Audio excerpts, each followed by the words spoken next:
What if I told you that the one thing holding you back is not failure, it's not the lack of skills or even bad luck, but fear?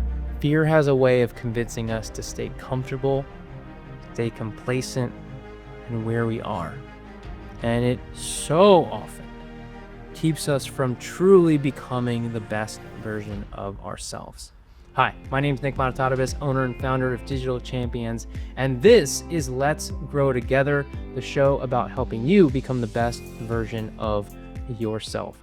And today's topic is about fear and what it can do to us and how we can overcome it. A really cool quote that I heard recently is, everything you've ever wanted is on the other side of fear. So often there's things that we fear that we're just not willing to do, but the greatest things happen on the other side of fear. And I've experienced this so many times in my life, and like really being willing to conquer this, to overcome it. One of the biggest fears that I had was moving to San Diego. So much so that when I was getting ready to move, about 2 weeks before, my stomach was just like turning constantly. I didn't even want to eat. Which, if you know me well, I basically always want to eat. I'm like a human garbage disposal. It was very weird for me to not be like sick of some sort and not want to eat. And I realized it was because I was so horrified. I was so scared about this unknown. Getting into a car, in this case it was an RV that I rented with my friends, driving across the country to basically start a new life in a new city. It's scary. The unknown is scary. But the thing we have to ask ourselves is this fear serving us? Because moving to San Diego changed my life. I love it here. I can't imagine living anywhere else. I've met so many amazing people, have my event here in San Diego. I have incredible friends that want to grow and improve, that are like-minded, and go on hikes and go out on boats and just doing amazing and incredible things that I never would have gotten to experience had I not overcome that fear of moving across the country, being uncertain about what may come next. And the reason why we often worry so much about fear is that we have this internal aspect of protecting ourselves. You know, when you think back to our caveman days, right? Like if fear kept us alive, you needed to be worried about the temperature, the nature, the animals that were going to hunt us.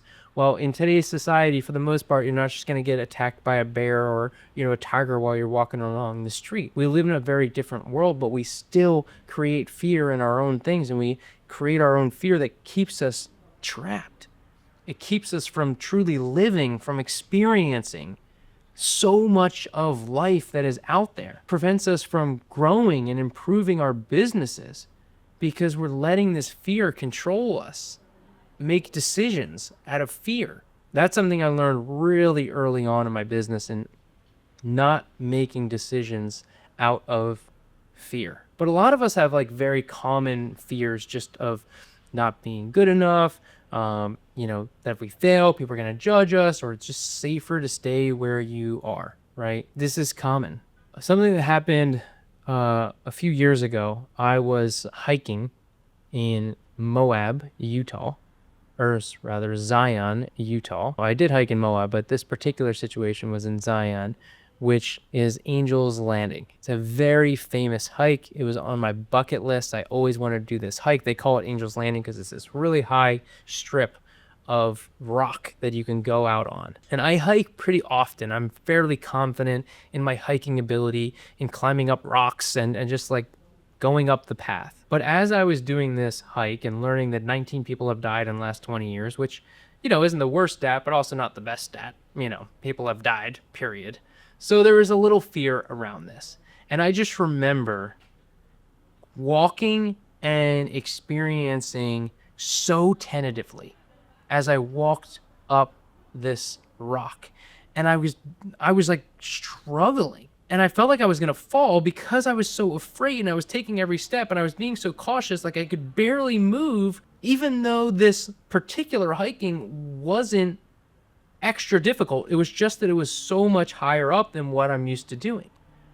And I had this moment during this hike where I just asked myself, Nick, is this fear serving you?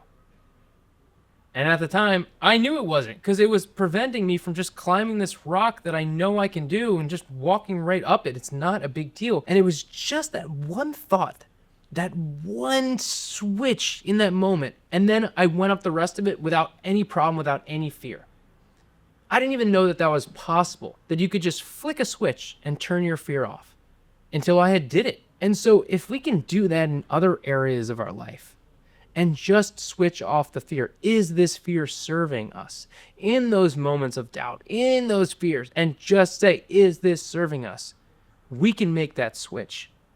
We can move through these barriers so that we can step into our full potential and go after our dreams. But we can't let fear stop us. And so I encourage you, continue, when you get in that situation, to ask yourself, is this fear serving me? Hope that helps. Remember, you don't have to do it alone. My name is Nick Bonitatibus. Let's grow together.